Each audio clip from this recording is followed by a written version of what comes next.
Bom, tem um outro destaque. Após fazer várias críticas ao judiciário por meio de um teatro de fantoches, né, uma sátira, e isso foi publicado nas redes sociais, Romeu Zema foi denunciado por calúnia contra os integrantes da Suprema Corte.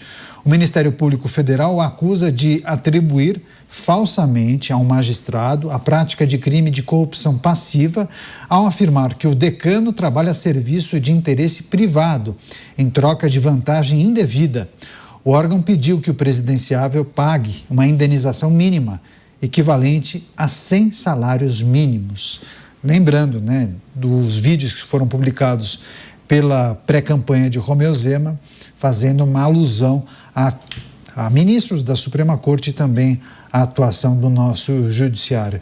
Bem, chamar os nossos comentaristas. Antes de passar para o Luiz Felipe Dávila, eu só quero reforçar que a nossa enquete está publicada tanto no portal da Jovem Pan quanto no nosso YouTube, e a gente trata da questão que envolve a investigação da fraude do INSS. Se você puder, manifeste a sua opinião. Daqui a pouco a gente traz aqui o resultado para você que nos acompanha. Eu vou receber a rede agora e eu passo para o Dávila comentar esse assunto. Bom, agora sim, todos conectados. Você que acompanha a programação pelas emissoras de rádio, muito obrigado, viu, pela audiência, pela preferência. Seguimos aqui em Os Pingos nos Is.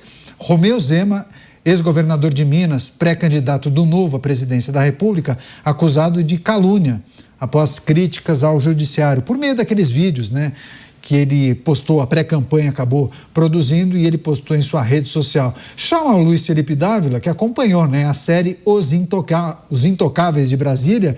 Isso repercutiu, né, viralizou, fez sucesso nas redes, né? Muita gente não gostou, Dávila. Fez muito sucesso porque é muito divertido, Caniato. A gente precisa de um pouco de humor. Na política, o humor é tão importante quanto a boa argumentação. Agora, se você não tivesse senso de humor, não devia estar na vida pública, porque o humor é algo fantástico para falar verdades, às vezes que doem. Mas olha, é hora de dar uma risada, mas o ministro anda muito mal-humorado, né? Está brigando com o presidente do Supremo, agora processa o Zema. E quando usa o poder, acaba protegendo os seus pares envolvidos no escândalo Master. Isso não tem graça nenhuma. Tá aí. O presidenciável pré-candidato à presidência da República denunciado por associar o ministro da Suprema Corte à corrupção em uma daquelas esquetes, né? Uma daquelas peças produzidas e publicadas nas redes sociais. Você, Bruno Musa, o Dávila menciona que é preciso ter senso de humor. Você acha que foi exagerado por parte do integrante do judiciário a essa manifestação e aí, naturalmente, o posicionamento subsequente da Procuradoria-Geral da República?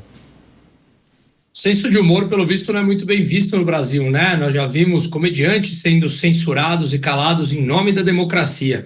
Afinal de contas, agora aqui no Brasil, sendo que um dos pilares da democracia é a liberdade de expressão, a gente adora quebrar os pilares fundamentais de um sistema para supostamente defendê-lo. É justamente o que acontece. E para piorar, tem um ponto principal. São eles que detêm o monopólio legítimo da violência. E aí, contra quem recorrer, não é mesmo? Fatos pouco importam. O que importam é o controle do monopólio da violência. Eu estava até perguntando para o Cristiano Beraldo, porque eu me lembro, eu assisti alguns capítulos, eu não sei quantos foram publicados no total, mas eu me lembro de ter assistido 2. Mas eu não me recordo se os bonecos tinham nomes, né? Se fazia uma alusão ao ministro por conta, sei lá, de alguma característica física ou se tinha o nome. Você, Cristiano Beraldo, quais aspectos da estratégia da campanha ao produzir a série Os Intocáveis e essa reação do judiciário nós devemos considerar em meio a esse Brasil do absurdo, como diz você? Olha, Caniato, essa série foi o melhor acontecimento da pré-campanha de Romeu Zema, porque colocou Romeu Zema ali no centro da notícia. Ele foi atacado diretamente pelo ministro. Na verdade, o ministro até, se tivesse sido o oposto, se qualquer pessoa tivesse falado do ministro aquilo que o ministro falou do Zema, eu tenho certeza que as consequências judiciais seriam duríssimas. E o Romeu Zema ganhou muito engajamento, né? Houve ali um momento, isso há mais ou menos 15 dias, em que os seus vídeos estavam sendo vistos assim com números impressionantes. Mas olha que interessante, essa visibilidade do Zema não se transformou em voto para ele, na intenção de voto. As pesquisas não revelaram um aumento expressivo na sua intenção de voto, como era esperado acontecer. De qualquer forma, mesmo que seja condenado, mesmo que tenha que pagar alguma indenização, eu acho que o engajamento valeu a pena, né? Apesar do prejuízo financeiro. Só que aí vamos olhar objetivamente para o caso em tela. Nós precisamos lembrar que desde aquela piada descontraída, não foi nem bem uma piada, mas foi um comentário descontraído de Sérgio Moro numa festa junina, em que não foi ele que postou, ele só estava ali conversando, alguém gravou e postou essa fala dele. Ele foi processado e suou sangue para salvar o seu mandato, porque a sua fala contra o ministro foi visto como uma ofensa pessoal gravíssima.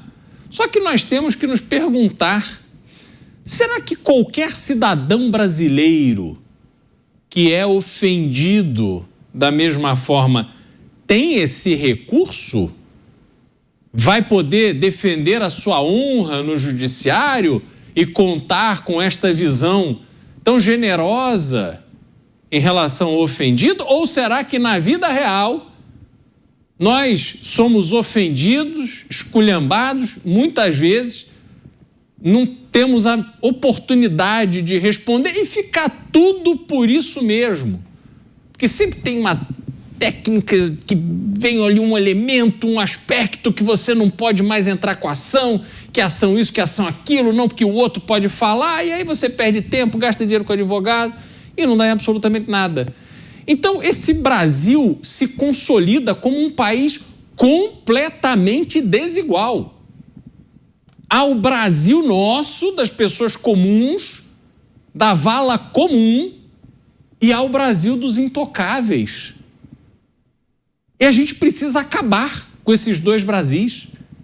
Nós precisamos, a sério, discutir caminhos para que nós retomemos o Brasil para nós, no interesse da população brasileira, e não simplesmente um país que é usado para servir aqueles que têm poder, que são os mais fortes. Esse Brasil não vale a pena viver, não. Pois é, só uma atualização, porque o Beraldo mencionou esse episódio envolvendo Sérgio Moro, e essa semana, há alguns dias, o processo andou, né, como se diz. A ministra Carmen Lúcia concedeu um prazo de 5 dias para que o senador apresente sua defesa prévia nesse processo que ele responde à acusação de calúnia proferida contra o ministro Gilmar Mendes. É uma ação referente a esse vídeo publicado em outubro de 2023, em que ele faz uma menção sobre compra de HC, né, compra de habeas corpus. Então, o processo já está no STF, e a depender, sim, o senador poderia, se condenado, perder, inclusive, o cargo. Deixa eu só chamar o Roberto Mota, para avaliar essa situação que envolve Romeu Zema. Falta, digamos, jogo de cintura, senso de humor. Você acha que era necessário chegar às vias de fato, judicializar essa questão que envolve as postagens de Romeu Zema, Mota? Há dois aspectos dessa questão, Caniato. Por um lado, se alguém é difamado ou achou que foi difamado, essa pessoa tem direito a recorrer à justiça e à reparação. Não há dúvida nenhuma disso. Por outro lado, quem está processando nesse caso é uma das pessoas mais poderosas do país e do sistema de justiça. Pessoas poderosas assim no Brasil costumam dizer o que querem e fica por isso mesmo. No máximo, acontece delas se corrigirem, dizerem que foram mal interpretadas e fica por isso mesmo. Se fosse um cidadão comum que tivesse feito uma declaração do jeito que eles de vez em quando fazem, as consequências para o cidadão comum seriam devastadoras. Então, essa assimetria entre aqueles que estão no topo do sistema de justiça e os outros brasileiros, inclusive outros magistrados, essa assimetria, ela é insuportável e ela dá um outro significado à palavra corte.